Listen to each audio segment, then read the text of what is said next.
Hi, I am Anne, your virtual success advocate from ZAPTEST. ZAPTEST is a leading free and enterprise software test automation and RPA tool. To use the ZAPTEST free edition, check out our website, zaptest.com. A test automation pyramid helps you understand how frequently you should be performing each type of test. There are the type of tests the test automation pyramid indicates you should be doing from most to least. 1. Unit software testing. Unit testing involves breaking down the development software into digestible units to identify any errors or performance issues.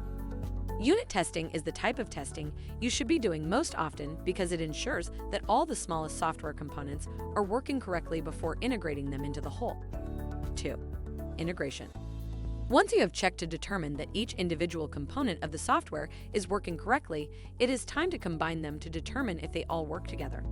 Integration tests validate component interactions, including those within the same software program. 3. API.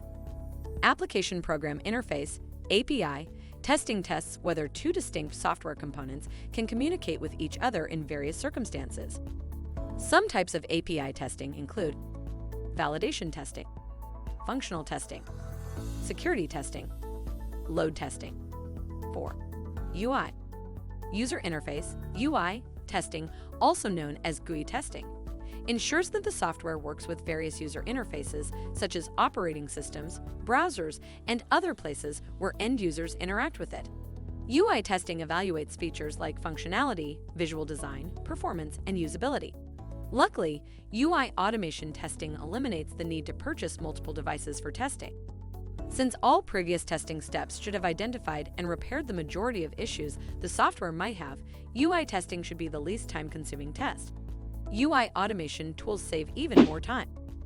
If by now you have any inquiries or are considering learning more about ZAPTEST, drop a message on the website at the red widget, and we would be pleased to help you along the way. Make sure to comment and share this video with your peers and colleagues. By seeing your interest, we'd be making more videos like this, making hard topics easily digestible. Thank you for watching. Make sure to read the article linked in the description.